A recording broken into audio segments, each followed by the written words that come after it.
Puntahan Ito na natin po. si Oo. defense ang naging desisyon or naging reaksyon ng defense team ni Vice President Sara Duterte.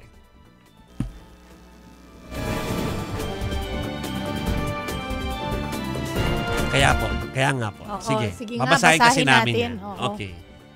Yun. Okay. Kay ano po ito, no? Galing kay Attorney Israelito Torreon. Yeah. Medyo mahaba po siya, pero let's see, no? Sabi niya, the Supreme Court's ruling declaring the fourth impeachment complaint against Vice President Sara Duterte unconstitutional is a resounding triumph of due process and constitutional order. Yan ay galing po kay Attorney Israelito Torreon. At ito po yung naging desisyon or puro ako desisyon desisyon ng Korte Suprema, pero may reaksyon ang maraming mga mga figures. Kasama diyan ang defense team ni Vice President Sara Duterte. We welcome the Supreme Court's ruling declaring the articles of impeachment against the Vice President unconstitutional for violating the one-year bar under Article under the 1987 Constitution.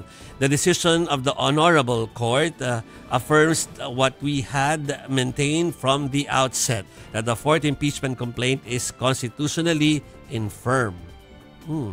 Okay, this decision has once again upheld the rule of law and reinforced the constitutional limits against abuse of the impeachment process. We remain prepared to address the allegations at the proper time and before the appropriate forum. So unanimous, so lahat sila bumoto for this decision. Okay. Sino pa? Si Senator Bato de la Rosa may sinabi din, mga kapatid. Ito na nga po ang sinabi ni Senator Bato de la Rosa. Post po niya ito when I moved for the dismissal of the impeachment complaint versus VP Sara, I was guided by the Holy Spirit.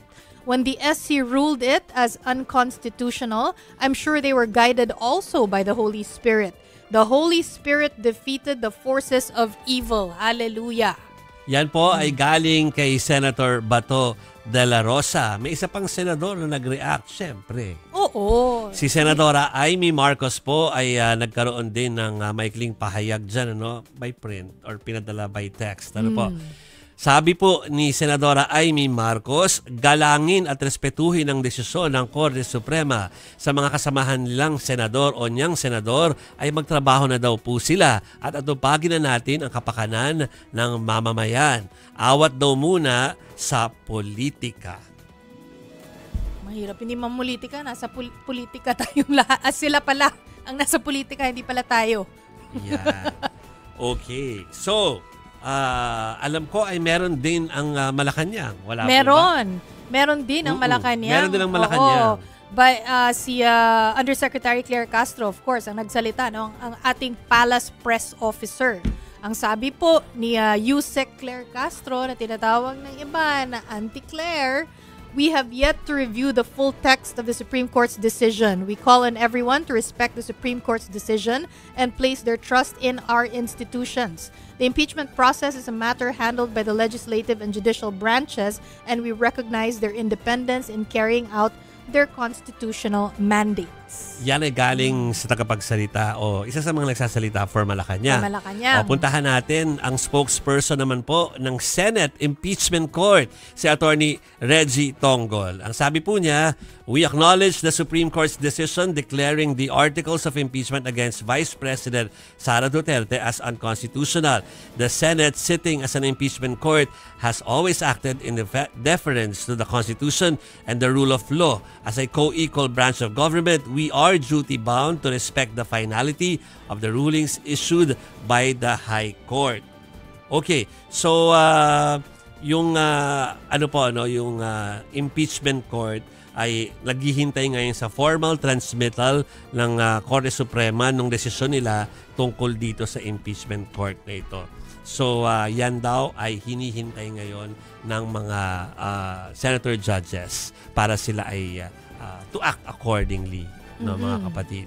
So again, inuulit namin at sinabi na rin to kanina ng kausap natin na si Attorney Shell Jokno na ngayon ay isang kongresista po, na ang binar dito o yung tinawag na unconstitutional kasi baka ilahatin yung unconstitutionality. Ang unconstitutional po sinasabi dito ay yung nung fina-file ito ay kung yung ika-4 ba yung kinonsider nila o kaya ay dapat ba ay tinanggal muna yung ban na yon o yung bar na yun before final yung huling yon at yun ang ipinasa sa Senate. Yun po yung technicality na kanila pong pinag-uusapan na unconstitutional. Pero wala pong sinasabi doon sa buong kalatas na hawak namin ni Chiki ngayon na sinasabi na yung articles of impeachment o yung mga basehan ng reklamo ay unconstitutional. Oo, kasi parang sinasabi kasi ng kampo ni VP Sara, mga kapatid, parang hindi nyo inaksyonan talaga yung unang 3 reklamo para maiwasan yung trigger ng 1-year ban or 1-year bar rule, whatever you wanna call it, no, but usually bar ang sinasabi. Parang hinintay nyo na magkaroon ng mas solid, mas maganda na akusasyon, I guess, no, dito sa articles of impeachment para makakuha kayo ng maraming signature at ito yung ipinush nyo ng mabilisan. Parang ganon. So ganon po.